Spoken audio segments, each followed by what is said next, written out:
తప్పితే తుప్ప అన్నట్టు మాయం చేస్తున్నారు దొంగోలు నిన్నీయాల. చూస్తూనే ఉన్నాం కదా, బ్యాంకుల పైసలు డ్రా చేసుకొని బండ్లలోనో కార్లలోనో పెట్టి ఎటన్నా పోయొస్తే ఎట్ట మాయం చేస్తున్నారో. మరి ఈసంటి కాలంలో ఎంత పైలంగా ఉండాలి ఏం కథ. కానీ భద్రాచలంకి వెళ్ళి బస్సులో విజయవాడ పోతున్నకి ఎడవల్లి మరియమ్మ అనే పెద్దక్క తిరువూరు బస్టాండ్లో దిగి బ్యాగును బయట పెట్టి బాత్రూమ్కు పోయొచ్చిందట. అట పోయొచ్చినాక ఏమైందో చెప్పుకరా అక్క. ఇక నేను భద్రాచలం నుంచి ఇక్కడికి వచ్చాను సార్. ఇక్కడికి వచ్చి నేను బాత్రూమ్కి వెళ్ళాను, మళ్ళీ మంచినీళ్ళు తీసుకున్నాను.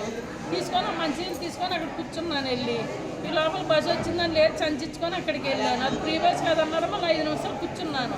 ఈ లోపల మళ్ళీ బస్సు వచ్చిందని ఎక్కాను. లోపలికి వెళ్ళాక చూసుకుంటే పర్సు లేదు. ఇంక దిగి వచ్చేసాను. ఇంక ఇది జరిగింది. ఓసిని పాడైపోను. మరి ఇదేమన్నా అలనాటి రామాయణ కాలం అనుకుందో, సత్య హరిశ్చంద్ర మహారాజు కాలం ఏమన్నా ఫీలింగ్లో ఉందో కానీ బ్యాగు గట్ల బయట పెట్టిపోతే ఉంచుతారా అక్క? బ్యాగు చేతులు ఉండగానే మనకు తెలియకుండా పర్సులు నగలు మాయం చేయబట్టి దొంగోలు. ఇక అట్లా లడ్డు కావాలా నాయన అన్నట్టు ఆఫర్ ఇస్తే అందుకొని అవతల పడకుండా ఉంటందుకు వాళ్ళు ఏమన్నా నీతికి నిజాయితీకి మారుపేరసంటి క్యారెక్టర్లా దొంగలక్క దొంగలు. ఇంతకా బ్యాగులో ఏమేమి ఉండే? 90 ఏళ్ళు ఉంటాయి. అమౌంట్ ఒకటే. అందులో 50 వేలు చెక్ ఒకటి ఉంది సార్. ఇంకా అందులో ఇంటి తాళాలు అంటే మామూలే. ఇంకా అన్నీ పర్సు కూడా చిన్న పర్సు కూడా కాదు, పెద్ద పర్సు. ఇట్లా పట్టుకునే పర్సు నేను ఎప్పుడు పట్టుకునేదాన్ని.